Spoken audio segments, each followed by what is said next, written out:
Hey, cheers, everybody. Welcome back. This is Good Bets, Good Times. This is the podcast for all of my recreational DJs looking to level up their sports betting game and, of course, having a good damn time doing it.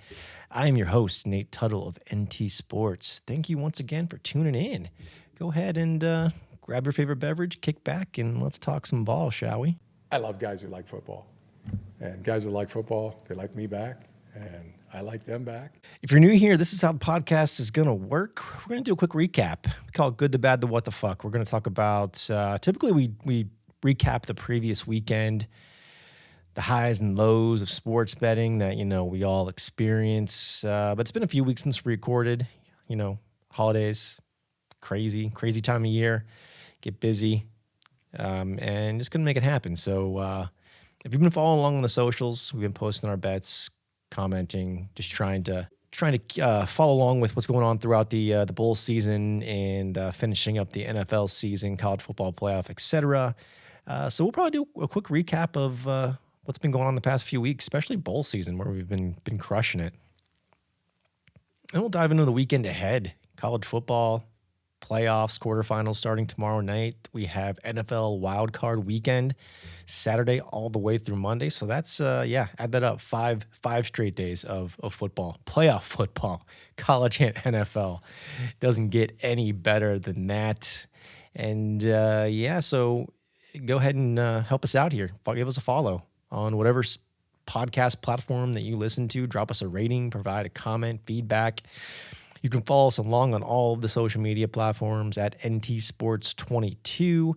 And if you want to follow along with all of our picks, we post everything as we bet them in the Action app at NT Sports. So go ahead, give us a follow there as well. Everything that we talk about in the podcast will be in there, but then also some bets that we throw in last minute or maybe super early. Any futures bets, things like that, everything's going to be in the app. So go ahead and follow us on the Action app, NT Sports 22. And with that being said, let's recap the weekend or the past month, I guess. The good, the bad, the what the fuck. The good, bowl season. Bowl season has been phenomenal. And just to kind of recap our stats here, and I'm humble. I don't like to brag. I'm not the best sports bettor in the world, but I'm pretty good. I take this shit seriously. This is a hobby for me. I got a day job, I got kids, I got a family, but still just love betting on sports. Love everything about it. Love the art, love the science, love the data.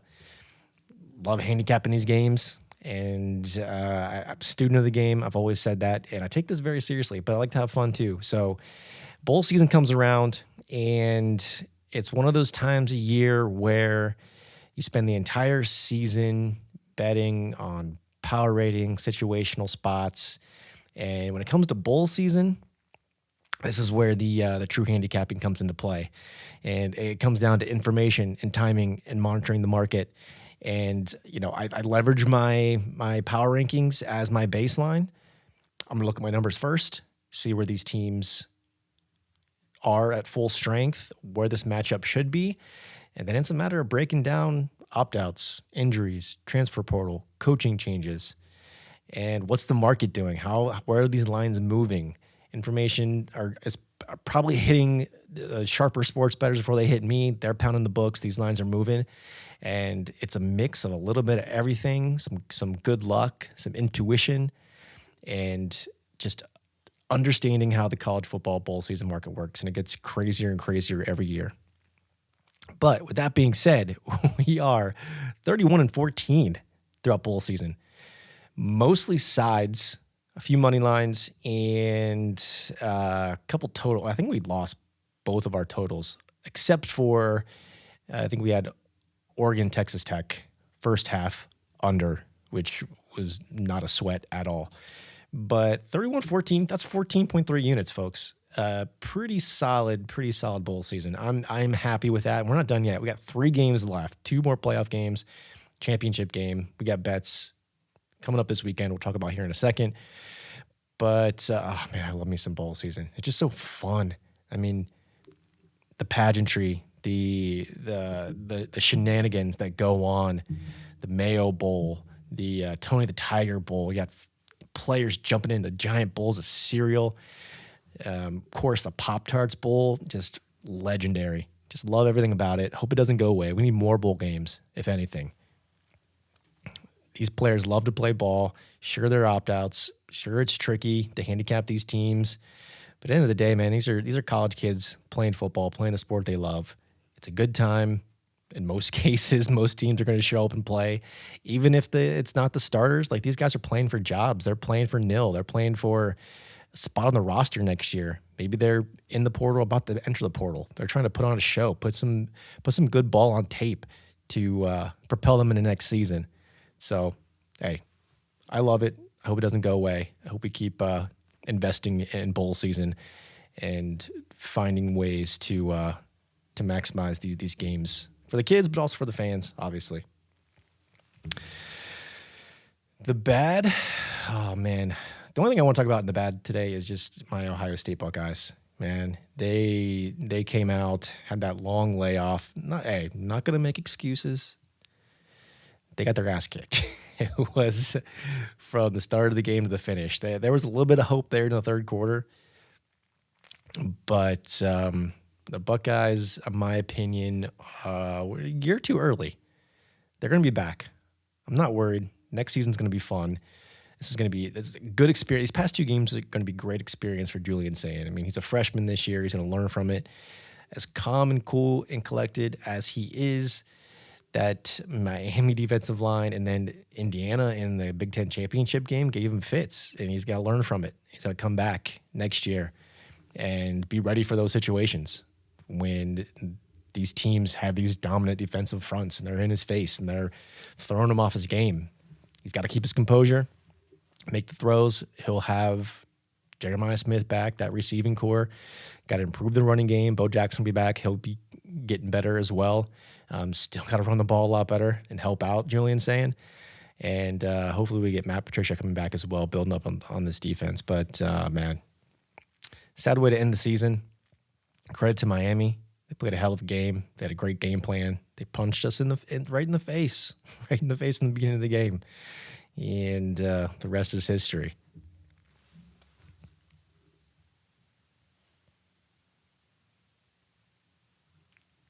But what the fuck, man? I mentioned we had a pretty good bowl season overall, and I do have to say, I've been on the good side of quite a few games, but there's one game that bad beats of all bad beats, one of the worst I can remember in a very long time, and that is North Texas and San Diego State. I believe this was the New Mexico Bowl. Yes. San Diego State without their starting quarterback. And they bring in Bertamano Jr., who's just a pure running quarterback. And he exploded in this game as expected. Put up, San Diego State as a team put up over 200, almost 300 yards rushing. They did put up 300 yards rushing, 326 yards rushing. Bertamano, the quarterback, put up 170. He ended up getting hurt in this game. North Texas -7. It was a no sweat for most of the game. I mean, I'm looking at the cover probabilities now. I got up to 97%. They were up 42-20 in the fourth quarter. That's 22 points, folks. And the final score ended 49-47. And that came with San Diego State deciding on the very last play of the game, their quarterback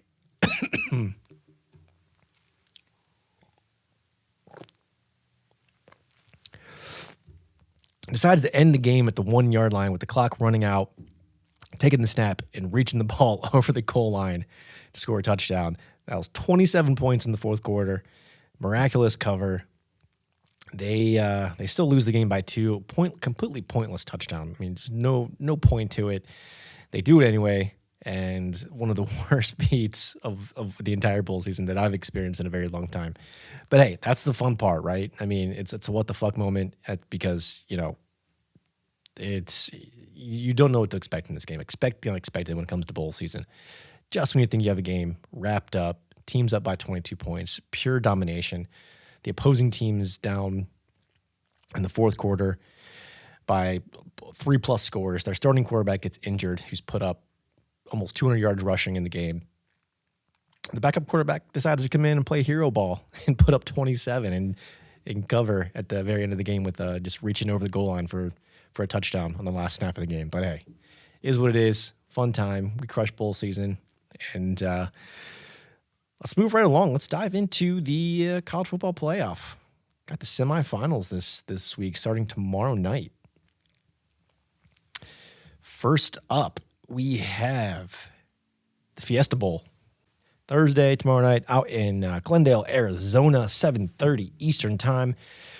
Miami Hurricanes versus Ole Miss, the Rebels, who upset the Georgia Bulldogs. We had the Rebels in that game, and that cap came down to Trinidad Chambliss.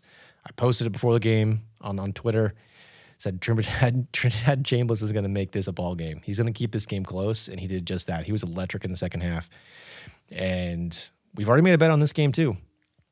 As dominant as Miami was, Reuben Bain, that pass rush, I mean, this team is going to disrupt Ole Miss, similar to how they did Ohio State. The difference is Ole Miss has a very mobile, dynamic quarterback who's going to be scrambling around, making plays, and he's going to keep this game close, if not win it outright. It comes down to Chambliss versus Carson Beck. Who are you going to trust with the game on the line? Miami should be able to run the ball, control the clock. Under looks good in this game as well. It's sitting at 52.5 right now. But we got Ole Miss plus 3.5. You're giving me that hook there.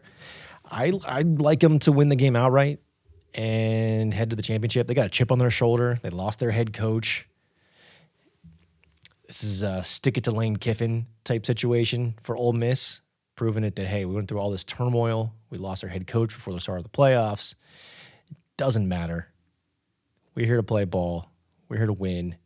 They got a veteran dynamic quarterback who, in my opinion, is going to lead them to the championship game, where they're probably going to run into the buzzsaw of Indiana. But yeah, still don't trust Mario Cristobal.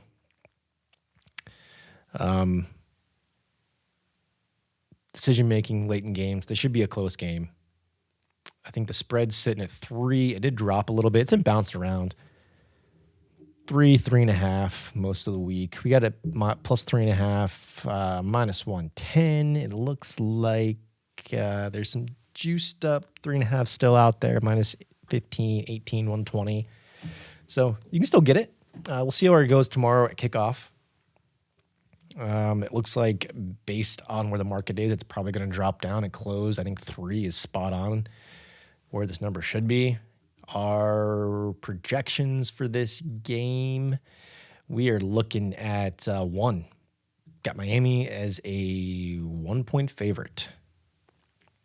So I will take that hook in the 3.5 all day with Ole Miss. Mention like the under as well, because I think Miami is going to do something similar to what they did against Ohio State. They're going to try to control the clock, control the ball, run the ball. You can run on this Ole Miss defense. But in the end, Ole Miss is never going to be out of this game, no matter what. Miami can run the ball down the throat. They can score a few touchdowns. Ole Miss is going to battle back. Chambliss is going to make plays. They're going to cover this number. And as I mentioned, I love this team to win this game outright and head on to the championship game. Then on Friday night, we got the Peach Bowl down in Atlanta, Georgia. Oregon, Indiana, the rematch. This line's sitting right now at minus 3.5. Most places. Looks like it's pretty even. I mean, we see some Oregon at minus 105, 110, 109. Looks to be a little more juice up to Indiana. This number peaked, I believe, at 4.5, and that's where we jumped on it. We got Oregon plus 4.5, minus 113. We make this game 1.5. Indiana 1.5, neutral site game. And this one comes down to the familiarity of these two opponents. I mean, they've played once this year. One could argue it was a 10-point game. One could argue that Indiana controlled that game. I don't want to say they dominated, but they controlled the game. It wasn't close. Wasn't really in doubt at any point. But I like Dan Lanning to come back here, and I think Indiana wins the game. I think it's going to come down to a field goal, and I think the way Oregon's defense has been playing, the fact that they know this team, they played them before, they know what to expect from Indiana, not going to sneak up on them and surprise them this time. I believe Oregon in that first matchup,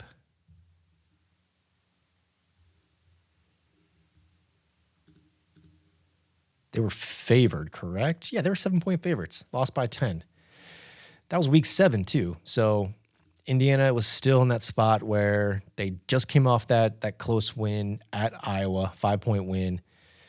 They hadn't really, they played Illinois, beat them 63-10, crushed them at home. But we were still in that spot to where, like, all last season, everyone talked about Indiana, how dominant they were. But as soon as they stepped up in class, played Ohio State, they played Notre Dame in the playoff, and they got beat pretty handily. And going into week 7 against Oregon, we were in that same boat. We were thinking, okay, Indiana, sure, they can dominate these weaker opponents. But going on the road, especially after that battle they played against Iowa, they did have the bye week, though, had some time to prepare, go on the road to Oregon, and they win convincingly. And I think that's the point in the season where we realized, hey, this Indiana football team, they're for real this year. And, they didn't really have any other scares the rest of the way other than, that we know that Penn State game they probably should have lost on the road at Penn State as 14-point favorites, that a miraculous last-minute touchdown catch to beat them. And then the close 3-point game against Ohio State, which, the Buckeyes had their chances there. But credit to Indiana for winning that game as well. But this isn't Oregon. This is an Oregon team that's very talented. They're not going to be able to, Indiana's not going to be able to blow them out. Can they win? Of course, sure. I do have them winning. I think they're going to win the national championship. I don't think there's any way around it. But we're betting numbers here. We're betting 4.5. And anyway, I slice and dice this. Even looking at the other folks' power ratings as well, I think there's some Indiana by 3, 3.5. My line's, it's almost 2. It's like in between 1.5 and 2. Call it 1.8. So you're giving me 4.5 against this game in a rematch, in a playoff game at a neutral site stadium. Oregon's got the dudes to line up against Indiana and make this game very, very interesting and competitive. Dante Moore can keep this team in the game. Their defense keep this team in the game. I think they're going to slow it down. Another game where, I would lean towards the under. I'm not a totals better by any means. I don't have numbers or projections on totals. But 46.5 may look at another first half under here. These two teams come out, feeling out process. I see this playing out very similar to the Big Ten championship, Ohio State and Indiana, where this is just a slugfest from start to finish. So with that being said, Oregon is the play for us. 4.5, 3.5. Still solid. I would wait and see at this point. If I'm seeing a 3.5 out there, it's juiced up towards Indiana, I would pounce on a 4 or above. Wait to see if that pops. Or if you feel more comfortable with totals, under's the play here. But our bet is Oregon 4.5. Get that money minus 113. My overall prediction: Indiana, Ole Miss. Indiana goes in and beats Ole Miss next week. I have a future on Indiana to win the national championship. Also have one on Oregon, so I wouldn't mind if either one of those teams. But I personally think the winner of the Oregon-Indiana game is going to go in and beat whoever wins this Ole Miss and Miami game, and we're sitting pretty good. Gonna get a nice little profit. If one of those two teams wins, we're going to be sitting pretty good. So yeah, go Big Ten. Make it 3 in a row, right? Michigan, Ohio State, and now ideally, hopefully, either Oregon or Indiana. Now we got the NFL. So this is a tricky weekend, wild card weekend. There's some games I'm like, I haven't actually, as of this recording on Wednesday, January 7th, I haven't pulled the trigger on any bets as of right now. But we are going to be on some games. I'm still looking at some stuff. I mentioned I'm not a totals better, but I'm trying to come up with some decent numbers here on some games that I do like.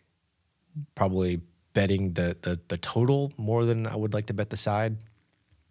But let's just let's start from the beginning. We got 2 games on Saturday. First game being Rams-Panthers. This line's sitting at Panthers plus 10.5. Totals at 46.5. And we know all the stats as far as wild card teams who are big underdogs, especially teams who come in the playoffs with losing records. They're definitely undervalued historically. And according to my numbers, I'm seeing the same thing. I mean, I have this game at 8.8. We'll call it 9. So 10.5 would be the side if I was going to bet this game, although I know a lot of folks who like the Rams, and this number has moved up towards LA. So we'll see where this goes on Saturday, if this drops back down at all. But this is a rematch. The Rams have already went out to Carolina, and they lost earlier in the season, straight up, as large favorites. Don't recall what that point spread was. Let's look it up. Let's find out real quick. LA Rams, they went out to Carolina in week 13 as 10-point favorites, and they lost by 3. Ugly, rainy game. Bad spot.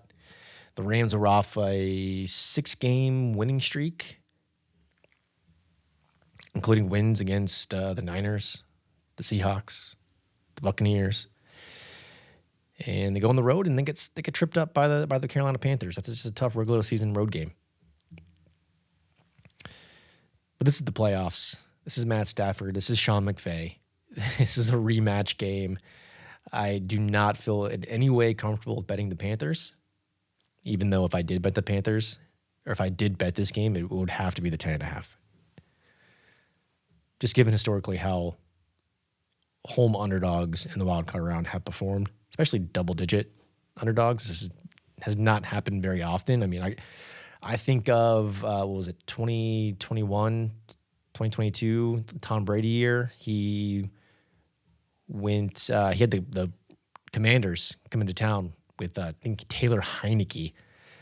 That spread was pretty high. It was probably 8-9. I don't think it was 10. And the Commanders came in and battled and covered that game. They should have got blown out, but playoffs are different. These teams are pulling up all the stops. It's do or die here. So I would not surprise me for the Panthers to lose this game by single digits, but I mean they're clearly going to be outmatched. This is Matt Stafford versus Bryce Young. It's Sean McVay versus Dave Canales. I think this is actually a hell of a coach, to be honest with you. But yeah, I mean, this game 9, I mean, 10.5 would lean Panthers, but yeah, not touching it there. Total, I mean, totals, what I'm seeing, the number's spot on at 46.5.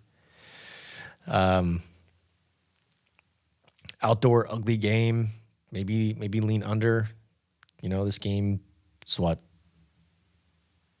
20-13, 24-13 if the Rams cover, something like that. Stay under the total. Would lean under as well. But yeah, no bet as of today on the Panthers Rams.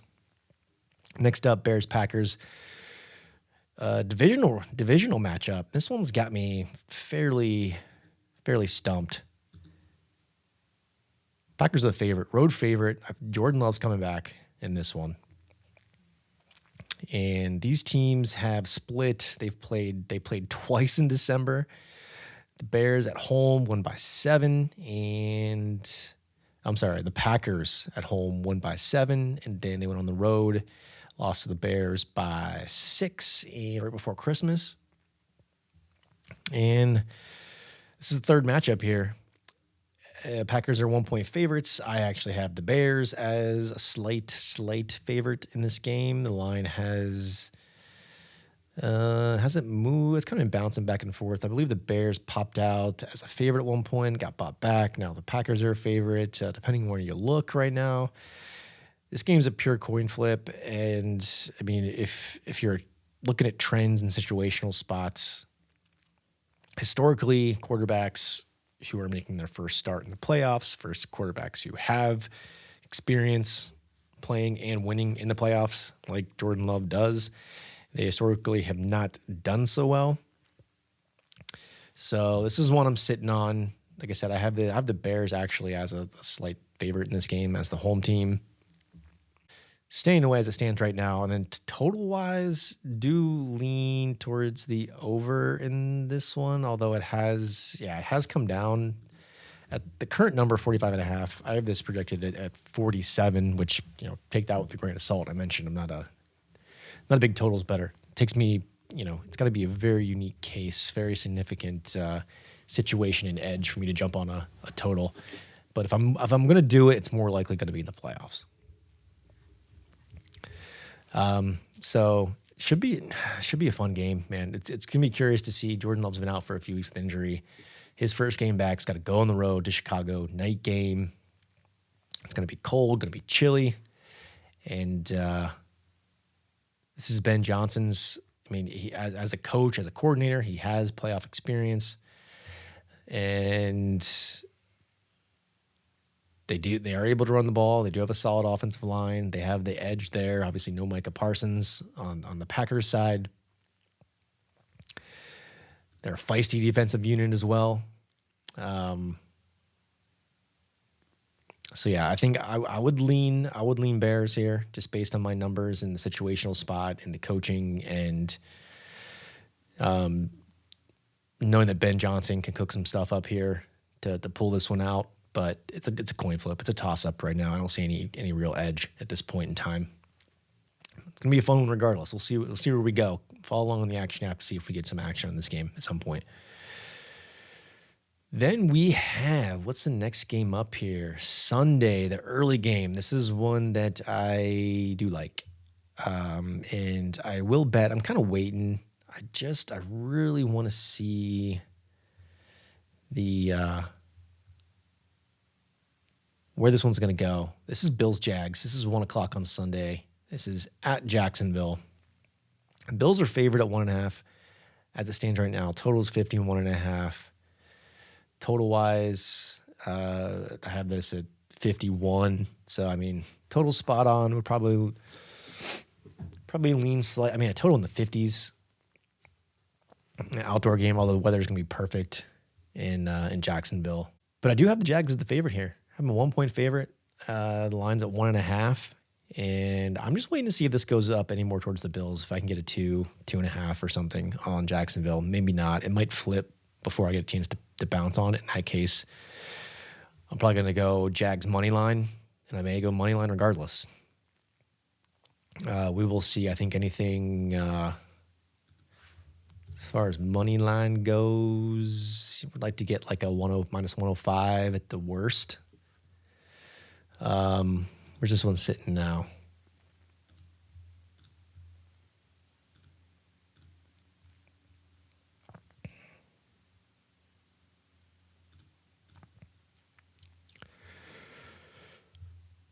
Yeah, there's a plus 100 out there. Minus 105, minus 110, minus 107. But long story short, I like the Jags here. I do. I mean, they're the more complete team. Trevor Lawrence does have playoff experience. He has won a playoff game. That miraculous comeback a few years ago against the Chargers. Also at home. And this Bills team, man, they've been struggling. I just don't have any confidence that Josh Allen's full strength and healthy. Their defense is suspect. I do like James Cook being able to run the ball in this game. And the only reason the Bills are favored here is Josh Allen. I mean, there's a good chance you could get burned if you've been the Jaguars just because Josh Allen has one of his superhero game moments and he pulls this game out in the end. It could happen. This is a big opportunity for the Bills. There's no Mahomes this year. There's no Lamar Jackson. There's no major roadblocks for the Bills except a bunch of mediocre up-and-coming teams like Jacksonville, New England. Obviously, the Steelers, okay?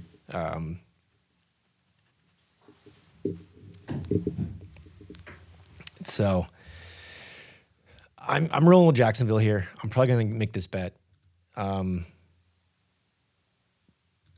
to see Gonna wait and see if this goes. It doesn't look like it's gonna go back towards Buffalo unless it gets pounded on game day. So I'm probably gonna wait till the last minute. Really, as long as I can get a decent money line on the Jaguars, I like them to win it outright. I like where this team's trending. Trevor Lawrence's confidence is through the roof right now. He's playing really good ball. He has the weapons on the outside. They got a good O-line. They got a feisty defense against a Bills team where I just don't know where Josh Allen is health-wise right now. And does he have it in him to go on the road and win a game on his own? We will see. It's going to be a fun one. I'm going to love watching this game. And we're on the Jags. We're on the Jags. Stay tuned on what number we get, but as long as we can get a decent money line or just the 1.5 straight up, -110.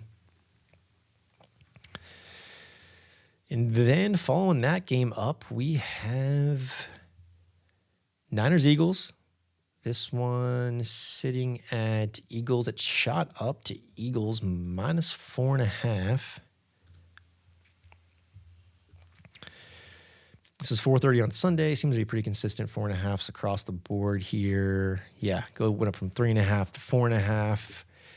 At 4.5, I would lean Niners, and I may end up betting Niners at 4.5. I mean, I have this game at -2, but this Niners team is man, they've overcome so much this season as far as injuries go.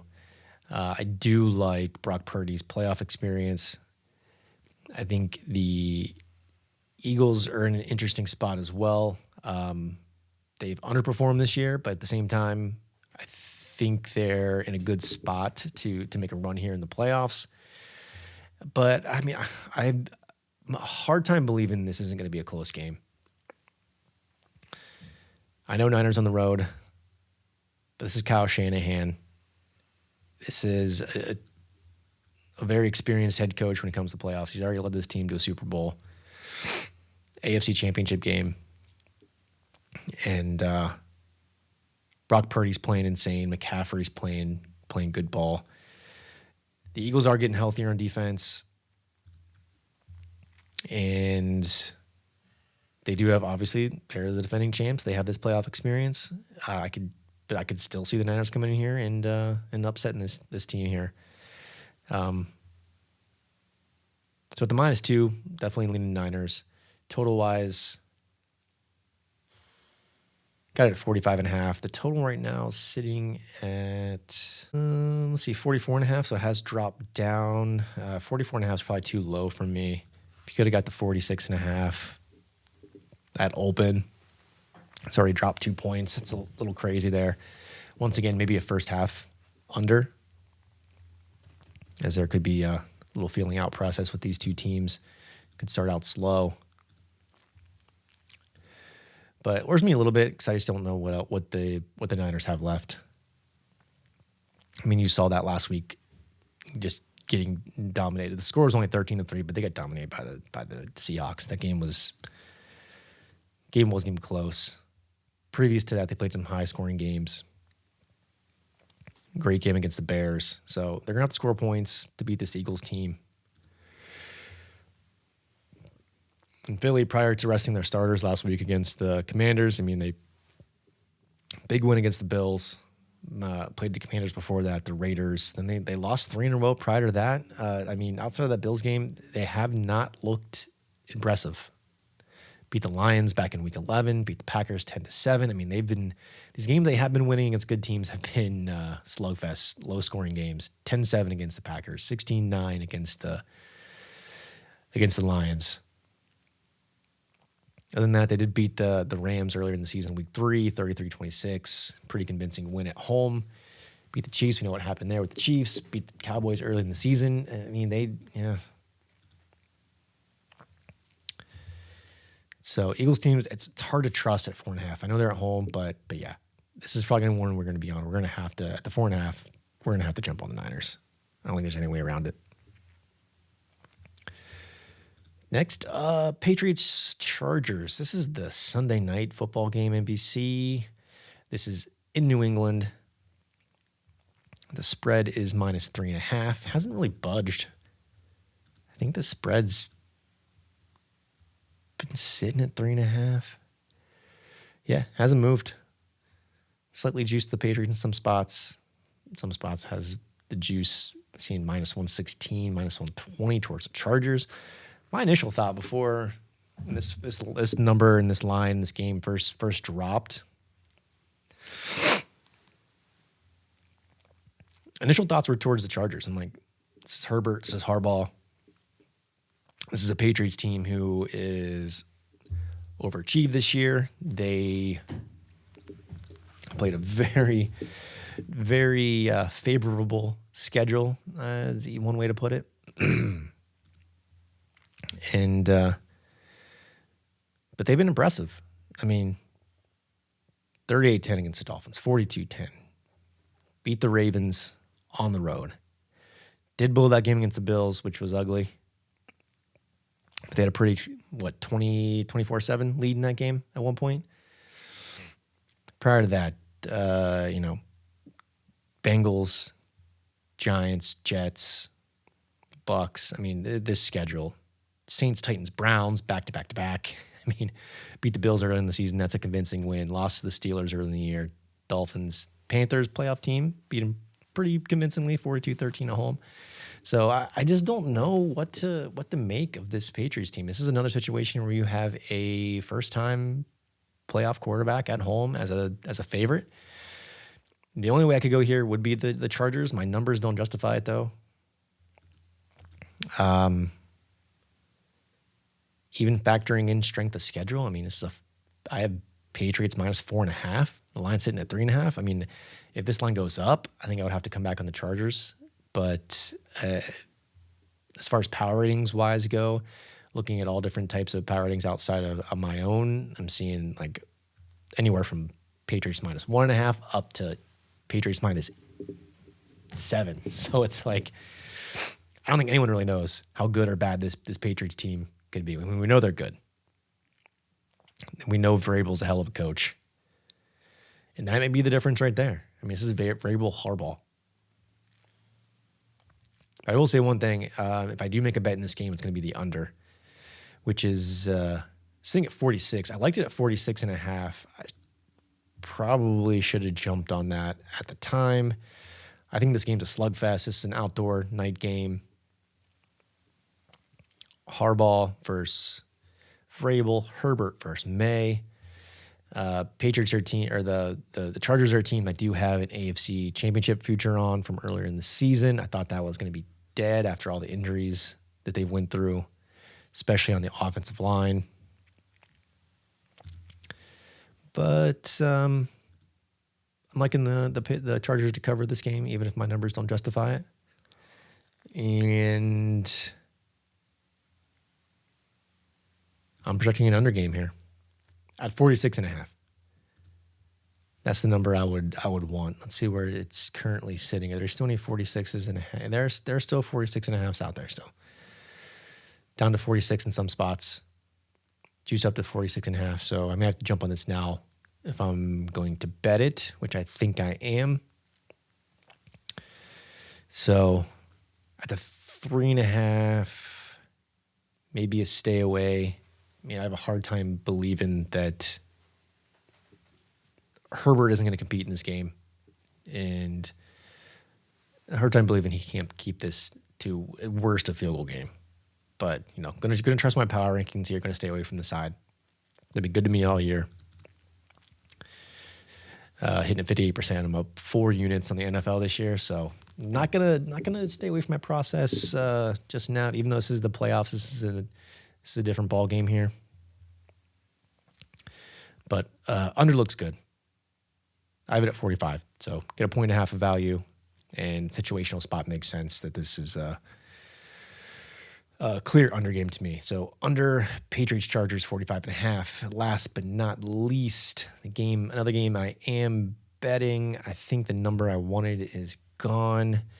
Snooze, you lose, folks. And this is Texans Steelers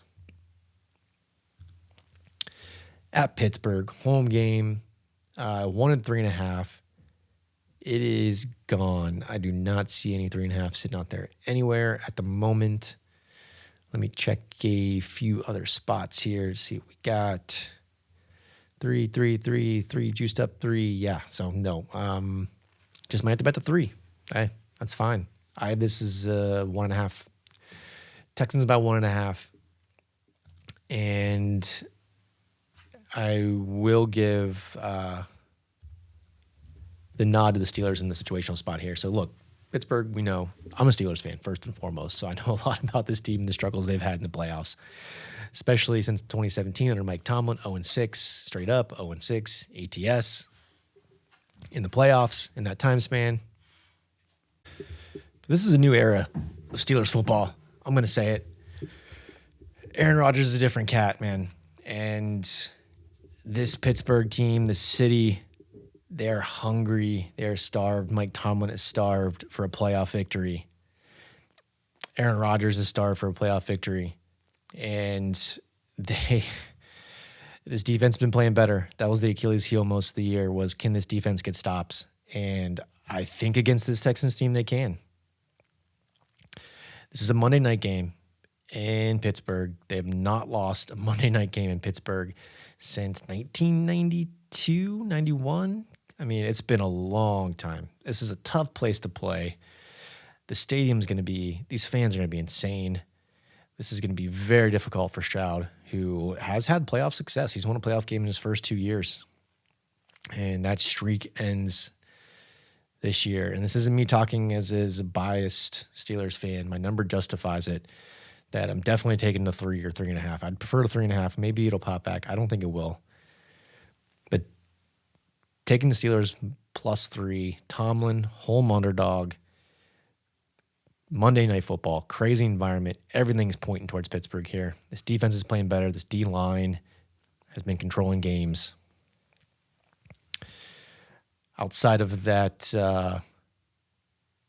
they played very well for the last 5 after they got stomped at home by the Bills.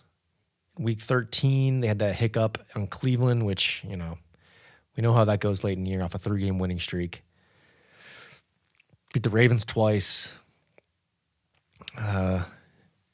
Convincingly beat the Dolphins, had that crazy game against the Lions. And yeah, give me the Steelers here. This is the spot. This is the time. 0-6. 0-6. 0-6 ATS in their last, since 2017 in the playoffs. That ends this year. Rodgers is going to do his thing. He wants this. His team wants this. And this is a tough defense. This is arguably the best defense in the league. It's going to give this team fits. I mean, if you want to take a side here, I mean, if you can get this over 40, would take the under. I think it's 39 right now. So probably going to stay away from the total just in case there's some wacky shit that happens, that defensive scores, things like that put this over. But give me the Steelers. Give me Renegade. Give me this defense in the fourth quarter. Give me Chris Boswell kicking it home at Heinz Acrisure Stadium. Steelers win this game. Then we get their first playoff win in a very, very long time against the Houston Texans on Monday night. And that wraps it up, folks. Just to recap, we have 3 bets we are for sure going to be placing. 1 that we're eyeing up. And then stay tuned, as I mentioned, follow us along on socials, follow us along on the Action app, ntsports.bio, and see what else we get in on. Still waiting to place a couple of these bets, just monitoring the market, trying to get the best possible number I can, numbers that I want. Let's see if they pop. If not, we're going Jacksonville +1.5. We are going under 46.5 Chargers Patriots. We are going Steelers +3 as it stands today will be our bets. Those are the 3. Outstanding, the one bet that we're eyeing up that we haven't placed yet, Niners +4.5, and that's just a number. That's just a number that we got to take. So I'm throwing that in there. 4 bets. 4 bets on Wild Card Weekend. When we get to playoffs time and there's less games, less teams to break down, I do dabble in props and had pretty good success last year in the prop betting market in the playoffs. So we'll probably get on some prop bets too. Stay tuned on that. Got a couple more days left. But as it stands today, 4 bets. So let's have another winning weekend. We've had a great season in the NFL, great season in college football. So that wraps up the podcast, folks. Until next time, bet smart, stay sharp, have a great time, and we will chat next week. Cheers, everybody.